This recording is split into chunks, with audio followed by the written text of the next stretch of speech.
Last week, the long-awaited Ghostbusters remake came out, and flopped on a spectacular scale. The obvious result of pushing an increasingly fringe, unpopular agenda in a film you expect to target at the mainstream. Now this was obviously expected, and I'm sure none of you are surprised. But it's what happened afterwards that's most interesting.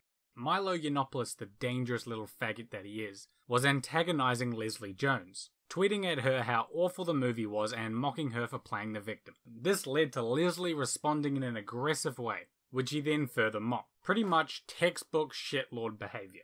After this came the trolls, who mocked quite literally everything about her. But as is the nature of trolling, they focused on race because that's what would cause the most fuss. This, although regrettable, is the nature of the internet. One must be particularly naive to think otherwise. It happens to everyone, and to be perfectly frank, it is quite funny.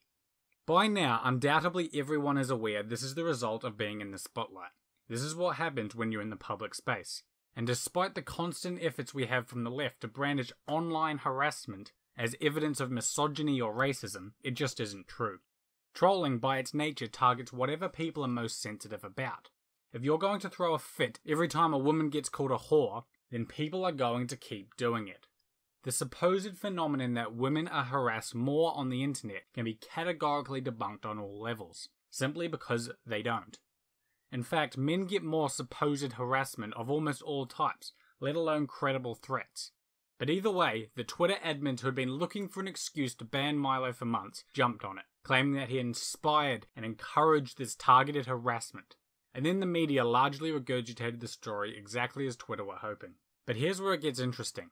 A precursory look into Leslie Jones's Twitter history yields countless racist tweets, and ironically even a call for her followers to use Twitter's terms, harass someone.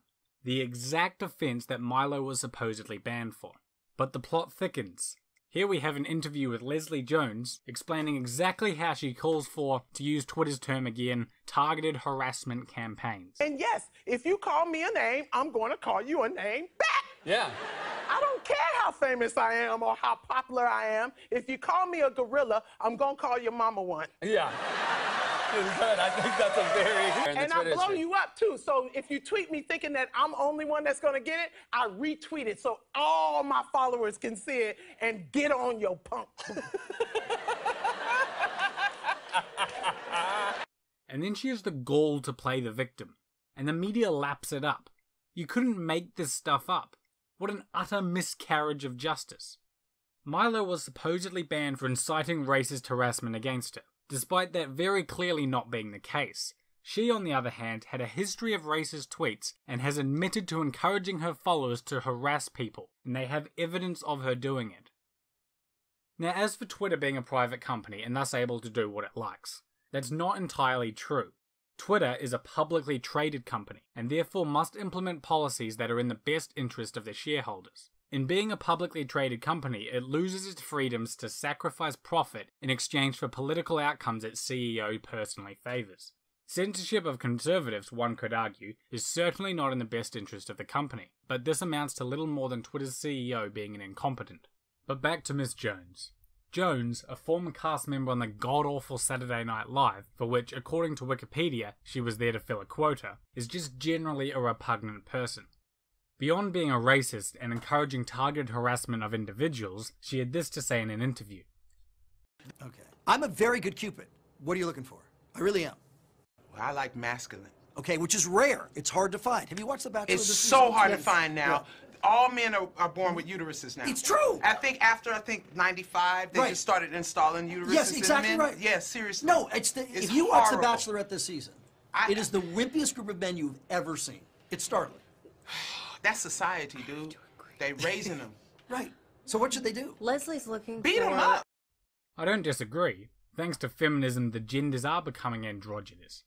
But the irony is that an incredibly masculine woman, in an interview about a movie she's in where women take men's jobs, which presents every male character as a fool, a coward, or an incompetent, which constantly rams down the audience's throat that men suck and women are tough badasses, complains that men are behaving like women, and that she wants a masculine man, it's unreal.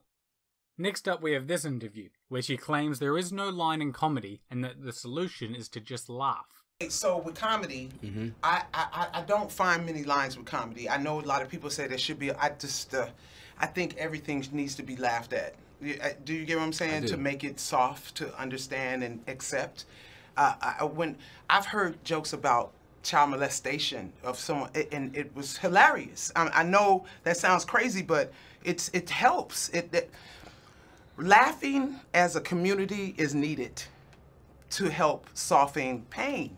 Would you rather cry as a comedian? I mean, that's what we've been doing this last couple of years, is crying as a community instead of laughing. We were much happier when we were laughing, and we get much more done. You know, when you cry, it's just you harbor on it. When you laugh, you make it not strong or important. So I don't think there's no lines, to me. Although clearly there is a line when it comes to making jokes at her expense. Feminism must really be running out of victims if they're trying to make this person into one. Let's get this started, yo. Say it to my face, homie.